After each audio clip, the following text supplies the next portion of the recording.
Hello, this is Grant Hughes of Grant Hughes Investigates on YouTube. Please hit that like button, share, and subscribe. Today's video is going to listen to a few of the portions of the recently released police interview where Jennifer Soto was granted immunity of anything that she said as long as it was true. And this came out, last 4 or 5 days, and we played it on the channel. But I'm going to go over a few of the portions on there that I found to be pretty interesting. I mean, the whole thing was interesting, so we'll probably go over some other parts at another time. But let's get started on the video right now, and I'll give you my thoughts, and then you can put your thoughts in the comment section and let me know what you think. All right, let's go. All right, so that's the last time you hear from either one of them until the morning. My understanding is that Stephan comes down and is dealing with your dog. Is there any communication other than perhaps Stephan coming down to use the restroom? Is there any other communication that you have between Stephan and Madeline? Do you see them? Now, I've said communicate. Do you see them? Do you go up and check on them? Do you see Madeline or Stephan from the point you kick them out at 11 p.m. until you see Stephan at 8 in the morning-ish is what you guess for the dog? No, I didn't see them. Okay. Now, when you go to sleep, do you sleep through the night, or do you wake up and not have consistent good sleep? I sleep through the night. Okay. So there wouldn't be any points in time where you get up and you're taking steps or just checking on your phone because you can't go back to sleep? As far as you remember, when you go to sleep, you're out until the dog thing in the morning. Yeah, exactly. Well, it's interesting that he mentions taking steps. I wonder if they have some sort of recording of her and can see that she's moving around, looking at maybe some watch data or some other recording device. And I wonder if they have that. And, I guess you could just say, I don't remember or I don't recall, and that would avoid her lying on this recording. Did you hear or see anything during those hours involving Stephan or Madeline? I didn't hear or see anything that night. Okay. All right. What's the first thing you remember when you wake up after having gone to sleep? I wake up to Stephan trying to put the leash on the dog. Okay. Now, is this the first time that you've ever woken up to Stephan trying to put a leash on your dog, or is that something that has occurred before in the past? I'm going to say this is the first time. It's not normal for any of us to put the leash on the dog on the bed, because if he's on top of any, bed, couch, anything, he'll pee. He gets really nervous. You have to do it on the floor. So I found it really weird that he did that, but... All right, so let me ask it a little more broadly. Is this the first time Stephan's ever come into your room while you're sleeping to take the dog out for you in the morning? I can't recall if he's done it before. Yeah, so you kind of wonder why Stephan Sterns was in that room putting the leash on the dog. Was the leash used in the strangulation of Madeline Soto? And so when he was walking the dog, I don't know if he went outside with the dog. I don't really know the point of him walking the dog, because at this moment Madeline Soto is in the vehicle and she is not alive. She is when he does this, I believe she's still in the passenger seat. He may have pushed her down in the seat so nobody would see her, but she isn't in the trunk yet, because that happened later in the morning, around 9:30, 9:40, something like that. I think it was 9:45 ish when she was put into the trunk from the passenger seat. So it almost seems like he's trying to, change the... He doesn't want the leash missing, because that would be weird. So he brings the leash back, puts it on a dog, maybe walks outside with the dog for a little bit, and then sort of makes sure that the leash is touching the dog, and maybe it interferes with the DNA that might be discovered on the leash. I mean, I don't know, but to me it seems like that leash is likely what strangled Madeline Soto. Let me know in the comments what you think. Okay. Did you find it unusual then, or what did you think when this is occurring? When it happened,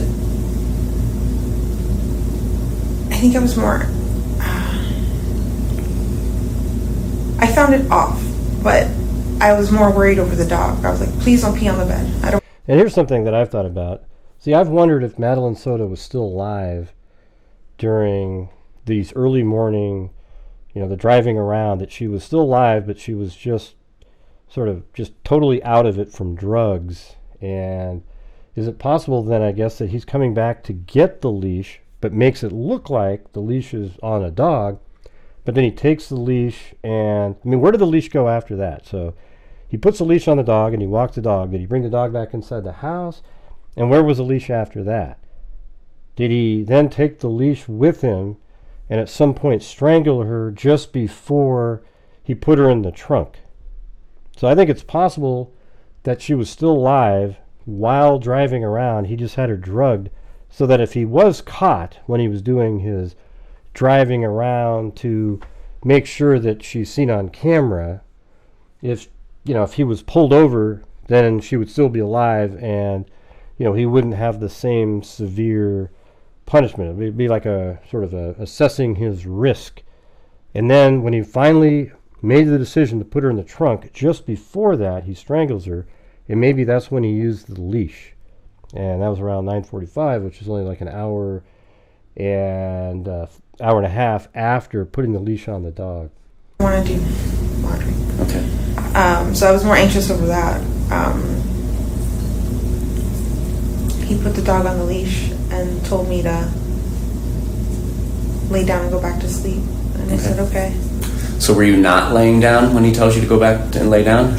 No. When he put the leash on the dog, I shot off the bed because I was going to help him. I was like, no, let me do it. And he's like, no, go back to sleep. I'm fine. I remember originally it seemed like that she called him into the room to help with the leash, but it turns out he's in the room, if we were to believe this story, that he's in the room and she wakes up to him putting the leash on the dog. And I got this. Okay. I said, okay. Now, do you go back to sleep or do you check your phone or do anything? I think I go back to sleep. I can look at anything. In this period of time that you have been awoken by Stephan, do you hear or see anybody else in your household? I hear somebody in the kitchen. Now, does there come a point in time in 2023 where you've kind of had enough of... Yeah, so that last part ended. But she heard somebody in the kitchen, and she just heard dishes clanking around. And in some of the documents, she says she thought that was probably Madeline in there, but she never saw anybody. Roommate, ex-boyfriend Stephan, and ask him to hit the road. Yes. So this is the part where they're talking about, when she kicked Stephan out of the house. And is that fair to say it was like October?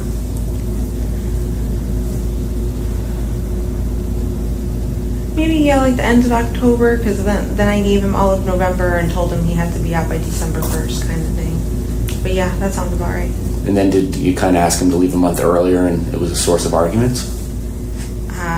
Yes. Okay. So now at this point in time when he's being asked to leave, have you had any conversation with Maddie that mommy isn't together with Stephan anymore and this is kind of the ways of the world? Do you have that conversation with her? She had, by June, she figured it out already, so she knew we weren't together or anything like that. So she, by December, she had already known he was leaving, but that was okay. Why is he coming back to visit after he's out?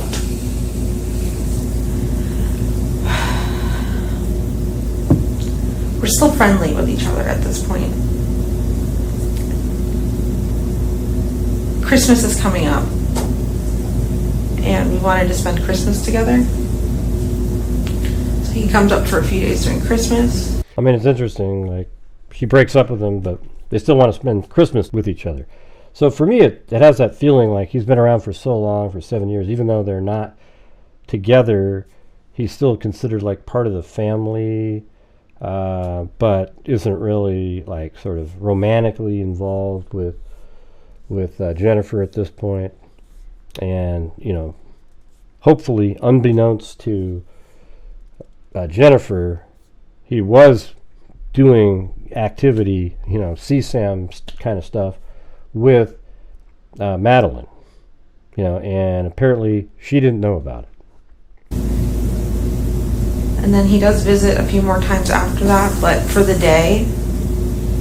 And it's to pick up packages. He keeps getting mail delivered to my house, packages. So he just comes up and picks them up.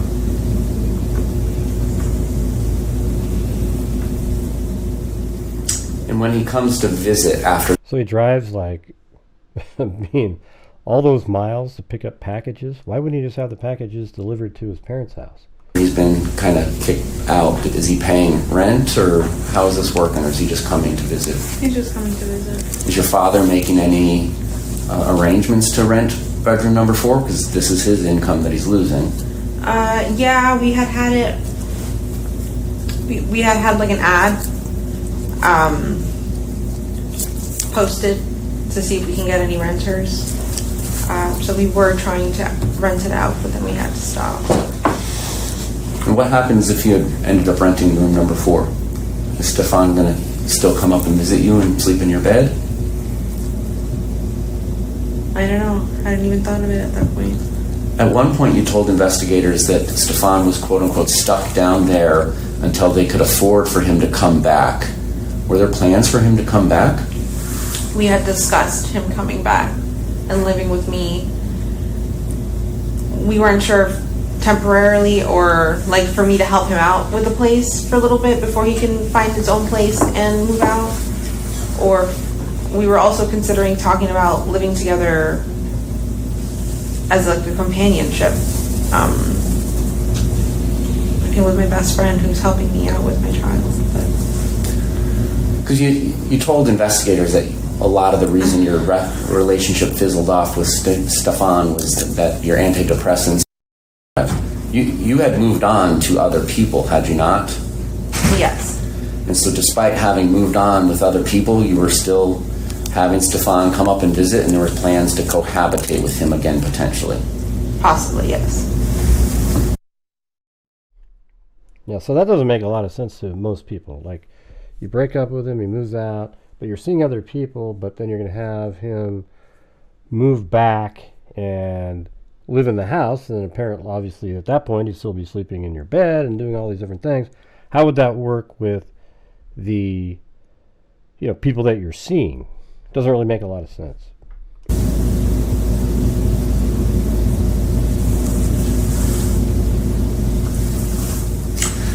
Maddie had the opportunity to go visit her biological father in the fall out in Texas. Is that a yes? Yes. All right. Do you remember texting the biological father, "Hope nobody touches Maddie or tries shit or films her under the bathroom"? You remember sending that text? No. Because that seems like a very oddly specific thing to text the father. So you didn't know anything about what was going on filming underneath bathroom doors? No idea. I don't know why I would have texted that. June 16th of last year, about 9:30 p.m. Oh, actually, Well, she didn't remember, but then now it sounds like she's about to remember. I can actually think back to that. Okay. What? I think around the time that Maddie was going to fly out to Houston, there had been an airline person that had gone into the bathroom and placed their camera on the toilet to film. And I remember thinking, I don't want Maddie, I'm afraid of Maddie being alone on a plane, because what if an attendant does that to her? I said, hold on, let me fix something in the bathroom. And in reality, they're setting up a camera, because this did happen to a girl. Okay. So Kind of makes you wonder if Stephan Sterns would always say, oh man, don't let her do this. What about this? Check this out. Pointing to everybody else, even though behind the scenes he was doing the very same thing to roommates using cameras, and he was doing stuff with Madeline herself. I mean, so it's like he might have been trying to make her think, make Jennifer think that he was really hyper vigilant. Look at all these things. Don't let her do this. Don't let her do that. But all the while, he's doing that behind the scenes. I want to say it may have been concerns over that. Okay. But she's pretty, if this is all made up that she quickly came up with that, then she's quick. But it could be that she actually remembered. It seems like she doesn't remember stuff often, and I don't know if that's because of her mental state. She seems like she has a few problems mentally. So I don't know if that's it, or is she just clever enough to not remember specific things that matter. Maybe there's a little bit more knowledge on her part. We just don't have any evidence whatsoever that she willingly allowing her child to be attacked intentionally by Stephan Sterns. We don't know that. And so that's the thing, is that until I see that myself, that one piece of evidence that goes, there you go, I have to give her the benefit of the doubt, because the predators, just like Stephan Sterns, they look for people like Jennifer, and they groom the child, they groom the mother of the victims, and that's just what they do. And this is so classic for that. Over time, she trusted and believed Stephan Sterns to be this parent, type person that actually cared. And then Stephan groomed Maddie not to say anything, and it just seemed like it was okay in their world. Stephan Sterns groomed the situation to make it seem okay that they could sleep together. That's what I think is going on here at this point. Now, like I said before, if there's some smoking gun, I'll change my mind on a dime.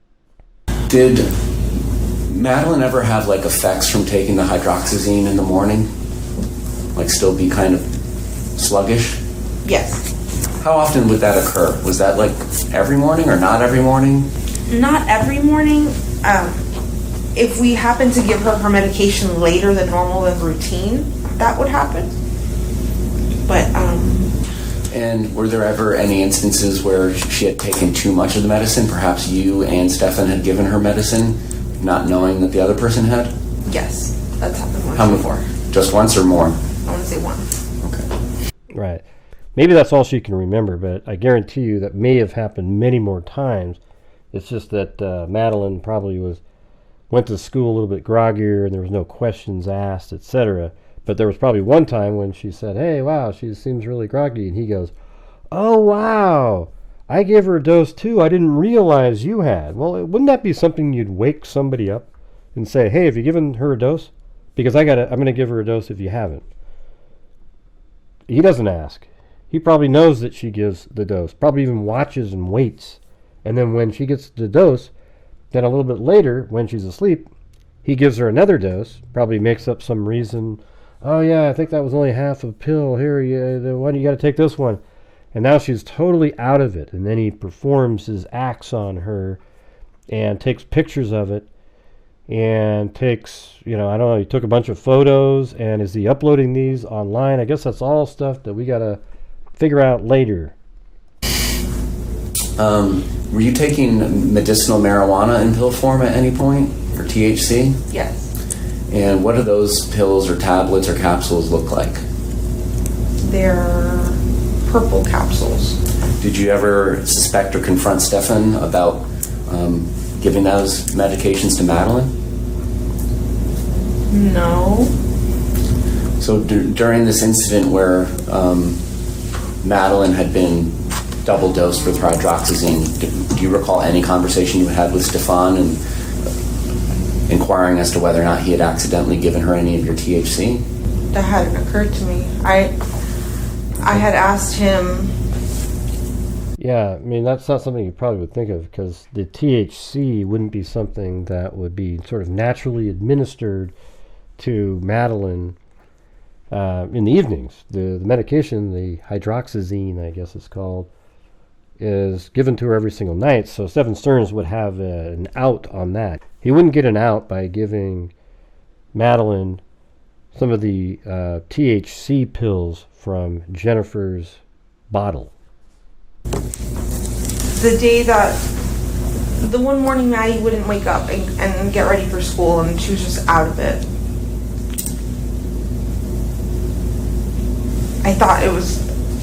I assumed it was medication related. But I didn't I'm like, did this one medication hit her too hard because we gave it to her late? I called poison control. I needed to see what would happen. Because at this point, I think I had gotten Stephan to admit that he gave her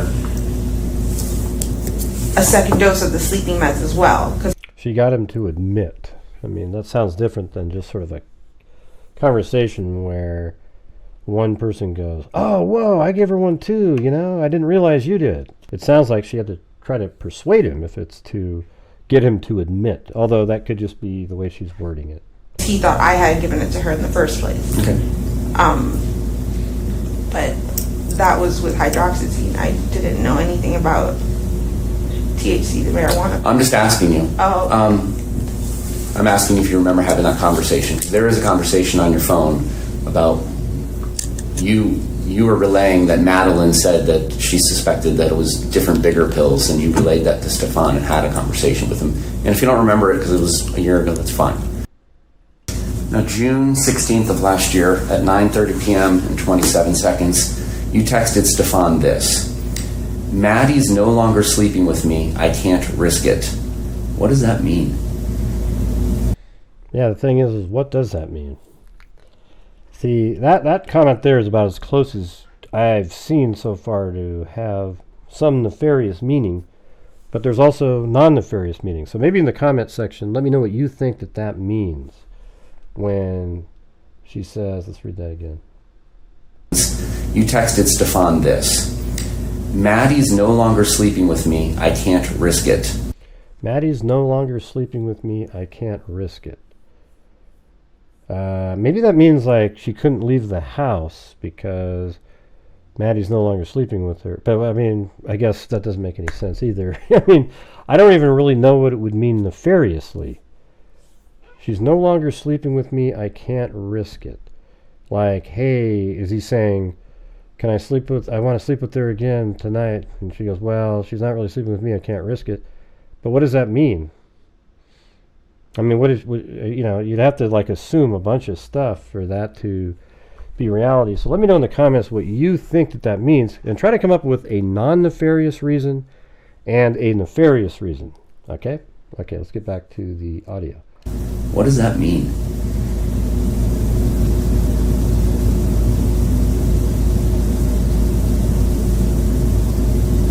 I mean, what's interesting about that is they must have the other side of the text message, right? Where he said something and she's replying to him. I have no idea. How often was Maddie sleeping with you? Often, all the time. Well, you keep on saying often versus all the time. Was it 100% of the time or not 100% of the time? If she wasn't with my mom and she was with me, then yeah, she was sleeping with me. Okay. And in that message, she said she's no longer sleeping with me. But then just after that, as we just heard, she said she always sleeps with her. Basically, every single night that she's home, she sleeps with her. So is she just referring to a specific moment in that evening? Like she's not sleeping with me right this second? Or does it mean in general? Because that would contradict what she just said to this law enforcement officer. And if she's at mom, she's 100% of the time sleeping with mom? With Your mom? With my mom, or she does have her own room, I guess. Like there's another spare room she could use, but for the most part, she prefers to sleep with my mom. Okay. Now, my understanding is that you had some sort of period tracker that you kept track of Madeline's period with? I had a calendar app that I would write what days she would get her period, yeah. And obviously, Madeline doesn't have a job, so she's not going out and buying the products that she would need if she had her period, right? You would have to do that for her? Mm-hmm. Is that a yes? Yes.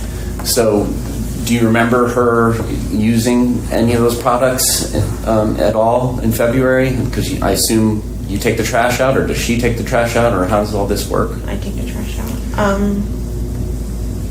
In February, no, I didn't notice her using any of her feminine hygiene products. Did you have any conversations with her about that? No, but I didn't notice until after everything. Yeah, so at the very beginning, my first theory, like the first day of this, was that perhaps Maddie was pregnant, because that's really about the only thing, or, if she was going to she threatened him that she was going to come forward, but he could just deny it, etc., etc. If Madeline was pregnant, there would be no out for Stephan Sterns. Once they would ask her, how did you get pregnant?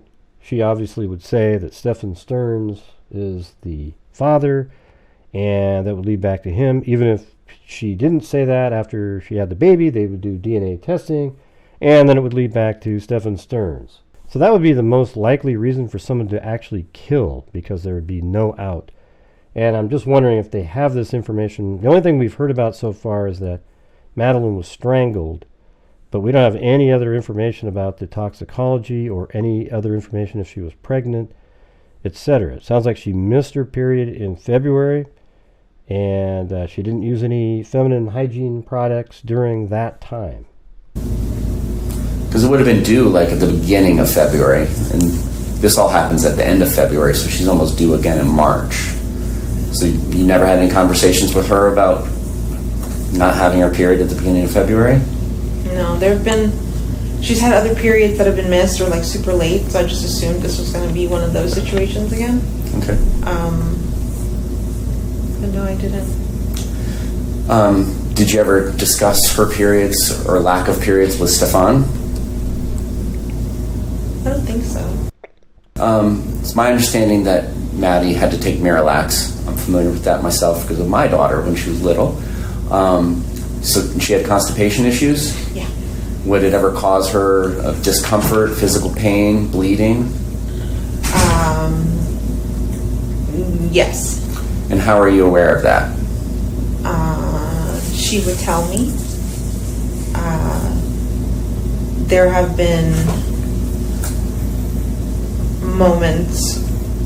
So we've gone to doctor's appointments. They've run a lot of tests on her. They told me why her body is doing what it's doing. But she's shown me if there was blood, or if she's in the bathroom and she just can't go, like it's stuck. Mm-hmm. She showed me that too. So.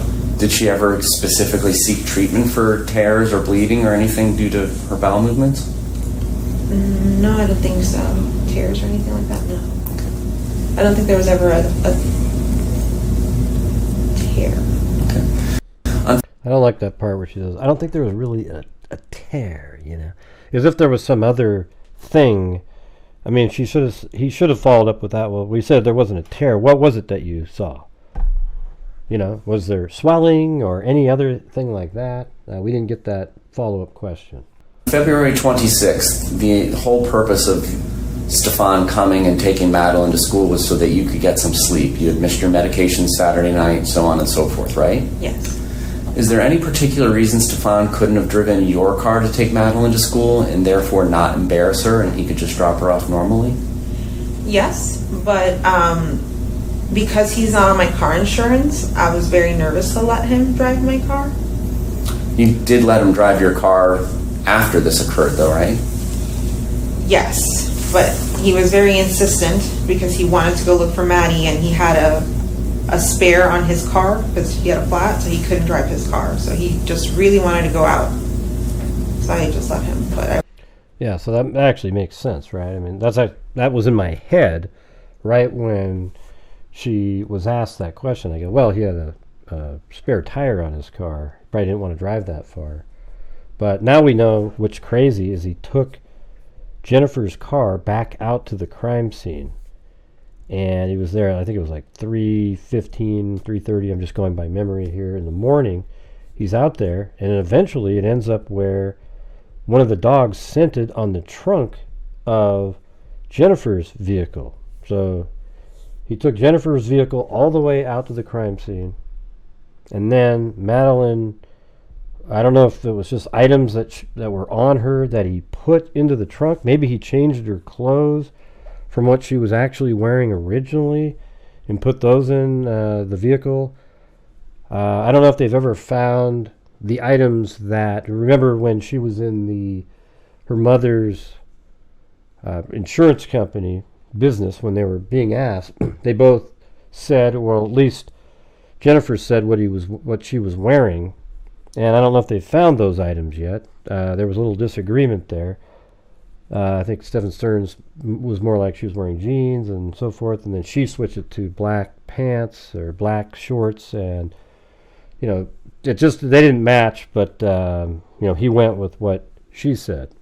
Yeah, but she definitely wasn't wearing that. She was wearing blue jeans and a green, I think, hoodie, and she was in the and covered with grass at that point.